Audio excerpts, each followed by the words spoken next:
Demonstrators opposed to a far-right rally gather opposite the White House yesterday.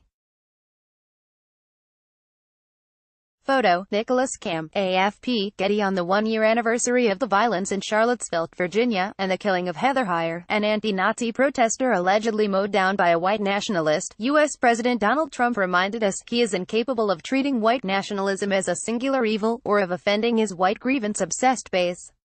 Trump unleashed a furious backlash a year ago when he engaged in jaw-dropping moral equivalence, saying there were very fine people on both sides, meaning both Nazi sympathizers and anti-Nazi protesters, and later claiming there was blame on both sides. On Saturday, he gave the same wink to white grievance mongers, insisting on Twitter, the riots in Charlottesville a year ago resulted in senseless death and division. We must come together as a nation. I condemn all types of racism and acts of violence. Peace to all Americans. Let's count the things wrong with this. The riots, a blob without definition, did not result in death and division. 2 more blobs with no definition. Heyer's death. A white nationalist allegedly murdered an anti-Nazi protester. Period. Trump cannot say those words because to do so would reaffirm his failure a year ago and, worse, annoy the segment of his white base that thinks they are the victims of racism. As The Washington Post reported, Trump's tweet Saturday, his first public mention of the anniversary, did not label the event as a white supremacist rally or specify that it was a white rally-goer who rammed his car into a crowd of counter-protesters, killing one. We must come together as a nation, is rich, coming from the president who has done more to fan anti-immigrant, racist hatred than any modern president.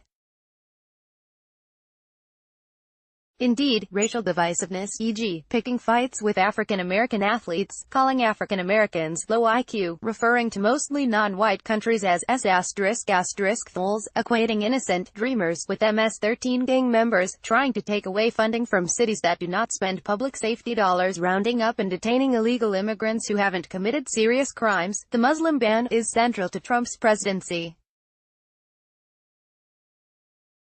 He returns to the theme again and again, especially to rid himself of negative headlines on other subjects. Trump of course also divides the country by gender.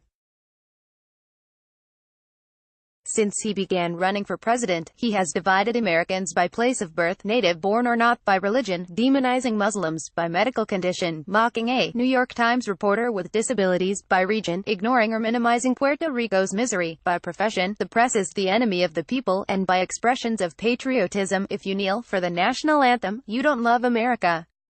Trump felt compelled to throw in all types of racism, to make sure the fine people among the neo-Nazis don't feel left out.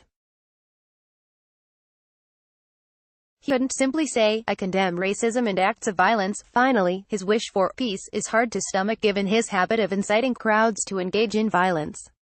A large majority of Americans agree that Trump has been bad for race relations. A Politico Morning Consult poll found 55% of voters say race relations have worsened under Trump, compared with 16% who say they have gotten better. Another 18% say race relations have stayed about the same since Trump became president last year. Just over half of white voters, 51%, say race relations have worsened under Trump, while larger majorities of African American voters, 79%, and Hispanics, 60%, say they have gotten worse. Trump has lost the moral authority to govern many times over, not the least of which is because racial division is part and parcel of his appeal to his base. If the U.S. wants to come together as a country, it had better find leaders committed to that principle, not to driving it apart as a tactic to remain in power. Copyright Washington Post Syndication, Irish Independent.